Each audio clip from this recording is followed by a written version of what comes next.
bawandika kufunkuku tebawandika kyekisebuuka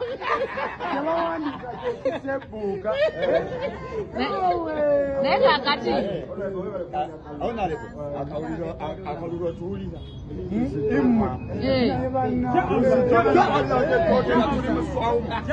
naye otuwulira lusitowa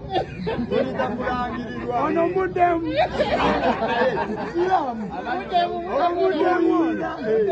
omanyi ekikere bwe kibeera mu nsuwa bwe kitunula bwe kityo omumwa gw'ensuwa kirowooza bwe bunene bw'eggulu kati namwe mubeereeyo nga mwensudiya mu bantu 7 nga mugamba tumutwala Naluka naye kati ona lwaki tolinze ekisanja ekijja obusajja ne bulyoka bunkubaako olaba ebiwuuzo obusajja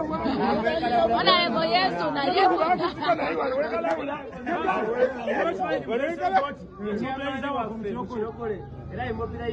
naye kati tabawagira byatuukamu naye kanyusa balaba sirina mutawaana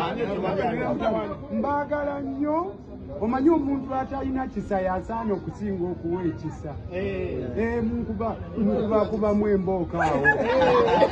naye nze bwe munkubamu embooka bwe munkanyugira amayinja nze nga mpakanyugira emigaati wakakasikagiriwa wamma gwe waddala nze owendi up nze owaddala bano baveeko mweraba banna bebagenze bawamba twogedde ku fujjo lye bakola ku bamawulire abajjaati n'abalala efujjo lyonna libadde bakola buli lunaku n'olunaku olwaleero pulezidenti waffe abadde alina okubeera mu kawempe omwo naye twasalawo nti olunaku olwaleero tusooke tujje wano tulabe akakiiko k'ebyokulonda kikatugamba ku nsonga zino kubanga olwedde victims tulina bangi nnyo